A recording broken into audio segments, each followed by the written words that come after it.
Chapitre 124 La réaction des peuples. Il n'y eut pas d'unité immédiate. Il n'y eut pas de basculement clair ni de consensus soudain.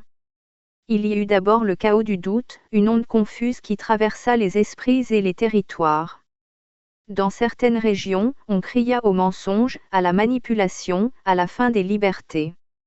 Les voix s'élevaient, méfiantes, parfois violentes, refusant d'accepter ce qui semblait trop grand, trop abrupt. Des dirigeants refusèrent de reconnaître ce qui se présentait. Des armées hésitèrent, suspendues entre obéissance et incertitude, incapables de déterminer où se situait désormais leur rôle. Des foules eurent peur. Une peur diffuse, difficile à nommer, mêlant perte de repères et impression qu'un ordre ancien vacillait. Mais ailleurs, presque en parallèle, quelque chose d'autre naquit. Des villes commencèrent à retirer le bitume, morceau par morceau, pour redonner place à la terre et planter des arbres.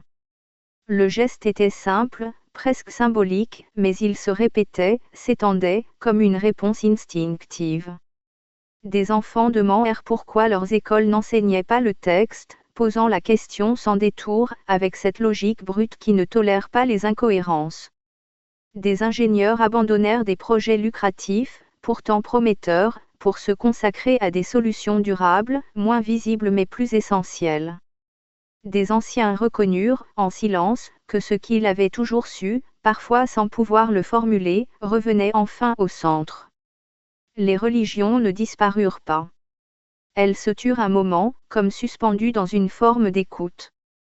Puis certaines comprirent que le texte ne les détruisait pas, il leur rappelait ce qu'elles avaient, au fond, toujours cherché à transmettre. Les marchés chutèrent, brutalement pour certains. Puis, peu à peu, ils se transformèrent. D'autres logiques émergèrent, plus locales, plus directes. Le troc réapparut dans les zones oubliées, là où les systèmes anciens n'avaient jamais vraiment tenu.